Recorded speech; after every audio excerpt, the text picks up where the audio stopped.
আমার হলে কলা গাছ আছে হলে গা মোট 1500 কলা গাছ। এটা আমার লাগাইতে প্রায় খরচ হয়েছে প্রায় 2 লাখ টাকার মতো। এই ফলন আসা পর্যন্ত, গাছে কলা আসা পর্যন্ত 2 লাখ টাকার মতো কলার পেছনে খরচ হয়েছে।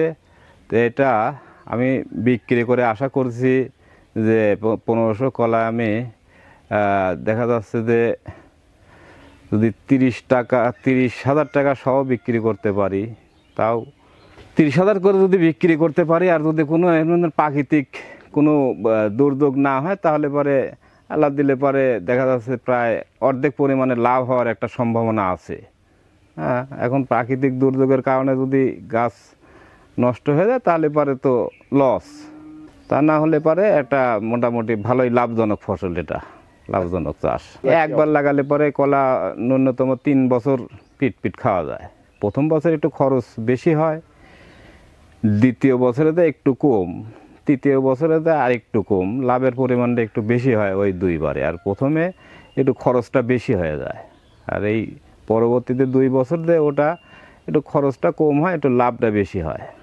আমাদের দেশের এই কলার চাহিদা বাজারে ব্যাপক চাহিদা। এরা আমাদের এখান থেকে বাইরের ব্যাপারে সব কিনে নিয়ে যায়, বিভিন্ন জায়গায়, দেশের বিভিন্ন জায়গায় বিক্রি করে। এই কলার স্বাদ অন্যান্য কলার থেকে অনেক ভালো স্বাদের কলা। এটা দেশি সবরি কলা। এটা সবাই এই কলা সম্পর্কে সবাই জানে যে এই কলাই হলে সবচেয়ে ভালো কলা। কলা লাগানো হয়েছে 2000 কলা লাগানো হয়েছে। তার মধ্যে 1.5 লাখ টাকা খরচ, আশা করতেছি 2.5 লাখ টাকা হবে। হ্যাঁ, পরের বার একটু খরচ কম, তারপরে আরও কম, পরে যে হবে পরে মানে এরকম 3 লাখ টাকার মতো লাভ হয়। কলা চাষ করে লাভ এখন এদের মোটামুটি ধরেন যে লাভ যা হয় হবে, আল্লাহ পাক যা দেয় তাই হবে লাভ।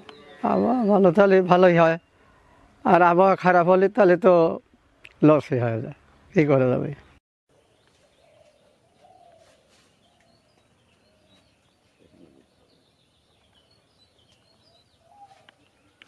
এই কলা বছরে কলা গাছ একবার লাগালে হবে, পাশ দিয়ে কলার গাছ আবার উঠবে।